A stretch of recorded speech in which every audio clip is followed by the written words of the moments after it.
नमस्कार मित्रांनो, सर्पमित्र प्रवीण पाटील बोलतोय. तुम्ही आपल्या इंस्टावर यूट्यूबला व्हिडिओ बघताच आणि तुम्हाला आवडत देखील असतो. तर अशा सापांच्या व्हिडिओ आपल्याला आवडत असतील तर हा चॅनल जो आहे किंवा इंस्टा चॅनल आहे सबस्क्राईब नक्की करा, कारण नवीन नवीन व्हिडिओ तुम्हाला दररोज बघायला भेटतीलच. तर विषय असा आहे मित्रांनो की साप हा विषय प्रत्येकाला एक नाव घेतलं तरी भीती का वाटते हा प्रश्न आहे. कारण सापांमध्ये विशेषतः त्यांची असते की बरेचसे साप जे असतात हे विषारी असतात आणि विषारी असल्यामुळेच त्यांची व्हॅल्यू वाढते. बिनविषारी साप किंवा सापांना विषच नाही तर आपण त्यांना एकदम क्षुल्लक समजू, पण निसर्गाने देवाने त्यांना अशी काही हे दिलेले आहे वरदान की ते आपला जीव घेऊ शकतात. इतकी क्षमता छोट्याशा एका जीवामध्ये असतो. त्याच्यामुळेच आपल्याला त्यांची इज्जत करावी लागते, त्यांना मान द्यायला लागतो.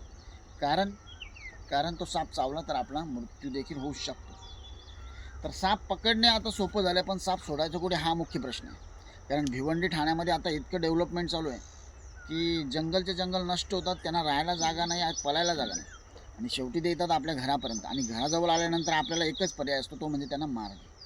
तर मारणे हाच पर्याय आहे का तुम्ही नक्की सांगा, कारण साप आम्ही वाचवतो पण आता सोडायला पण जागा नाही, अशी परिस्थिती आमच्यावर आहे. आणि प्रत्येकजण कोणाच्या एरियामध्ये कुठं आपण साप सोडू शकत नाही. वन विभागाने दिलेल्या ठिकाणी आपण साप सोडू शकतो, पण प्रत्येक वेळी आपण त्या एरियामध्ये पोचू शकत नाही. तर मी असाच एक साप आहे, साप तुम्हाला आता दाखवतो कोणता साप आहे तो आणि किती खतरनाक आहे. हा साप मित्रांनो भेटला आपल्याला अंजूर या गावामध्ये. भिवंडीतील अंजूर जो गाव आहे त्यामध्ये तरे आली इथं हा साप भेटलेला. रात्री त्यांच्या रूममध्ये होता आणि हा साप सोडण्यासाठी मी आता सकाळी आलो आहे. कारण साप सोडायला पण म्हणजे व्यवस्थित जागा ठिकाण पाहिजे आणि सुरक्षित सोडायला पाहिजे, कारण त्याला राहायलासुद्धा तशी जागा असायला पाहिजे. कुठेही साप कोणता साप कुठे सोडायचा हा देखील प्रमुख हे असतो भाग. त्याच्यामुळे कोणता साप कुठे राहतो त्या ठिकाणी त्या हिशोबाने तो सोडावा. चला तर मी दाखवतो तुम्हाला साप हा सोडताना आणि कमेंट करून नक्की सांगा हा साप कोणता आहे. स्टॉप कर, चालू आहे. तर हा साप मित्रांनो आपण सोडणार आहोत आणि हा आवाज तुम्ही ऐकू शकता. या सापाचं नाव सांगायची गरज पण नाही, कारण त्याला बघितल्याबरोबर तुम्हाला ओळखला असेलच. आणि त्याचा हा जो आवाज आहे आक्रमक होतोय आणि धोक्याचा इशारा आपल्याला देतोय. कारण जेव्हा जेव्हा हा साप असा आवाज करतो, म्हणजे कुकरच्या शिट्टीसारखा जो आवाज करणारा हा साप असतो घोणच, तर त्याला जेव्हा धोका वाटतो की त्याला आक्रमण करण्याची गरज आहे, इतक्या जवळ माणूस त्याच्या आला तरच तो असा आवाज करतो. बऱ्याच वेळेला हे साप ह्या आवाजाने आपल्याला समोर दिसतात आणि धोका टळला जातो. पण बऱ्याच वेळेला अशी पण परिस्थिती होती, हे साप चावण्या अगोदर ही धोक्याची सूचना देत असतात, पण माणूस इतका घाबरलेला असतो आणि स्वतः सुरक्षित राहावा म्हणून सापांना ठार करणे त्याला गरज पडते. तर असा हा खेळ निसर्गाचा चालू आहे. बघू शकता पोटाकडचा हा भाग त्याचा आहे. खास करून उंदीर घुस खाणारा हा साप आहे आणि वायपर प्रजातीचा हा साप ही न्यू कुठला विष असतो, हिमोटॉक्सिक विष असलेला हा साप आहे. बघू शकता त्रिकोणी चेहरा आहे आणि डोळ्याची बावली आहे ती उभी आहे. जीभ काढतोय आणि या जिभेच्या साह्याने तो साप आजूबाजूचा अभ्यास करत असतो. धोका काय आहे किंवा काय या गोष्टी तो जाणून घेत असतो. चला तर वेळ जास्त घालू नयेत, आपण लगेच हा साप निसर्गामध्ये सुरक्षित सोडतो. मित्रांनो, साप पकडणे जितकं रिस्की असते त्याच पद्धतीने विषारी साप जर असेल तर तो सोडताना देखील तेवढीच रिस्क असते. म्हणजे साप हा पॅक करताना पण आणि जंगलामध्ये सोडताना पण तेवढीच रिस्क असते. त्याच्यामुळे आता हा साप आपण बघूया बाहेर जाताना.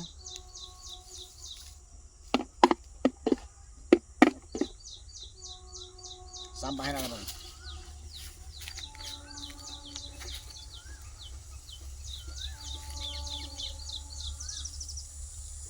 कशा प्रकारे हा साप जो आहे आपण निसर्गामध्ये आता सोडला आणि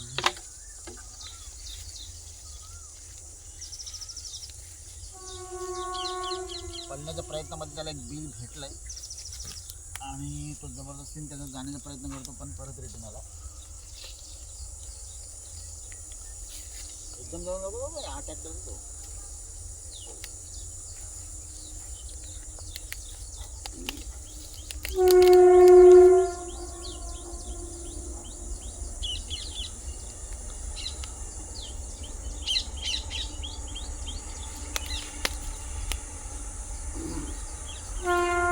20 मिनिटाचा ब्लॉग.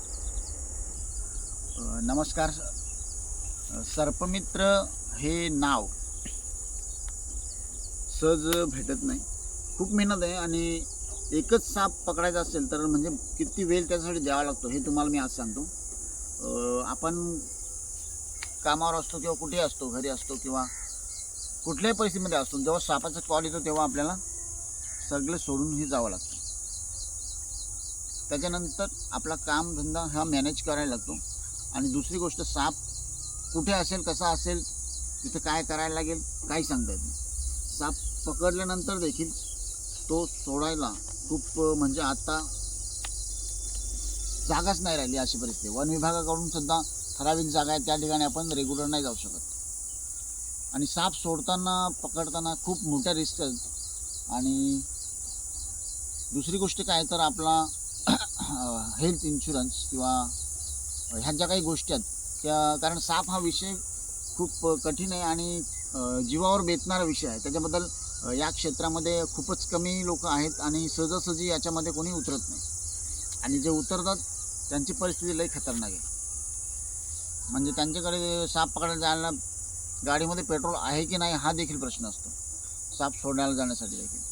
तर विनंती तुम्हाला सर्वांनाच असेल की हा जो काम जो कोणी करतोय, आता मी तसं करतोच, पण माझ्यासारखे देखील अनेक जण आहेत. जर तुम्ही साप पकडण्यासाठी बोलवले तर नक्कीच त्यांना येण्या जाण्याचा खर्च जो असेल, पेट्रोल पाणी, तो देण्याचा प्रयत्न करा.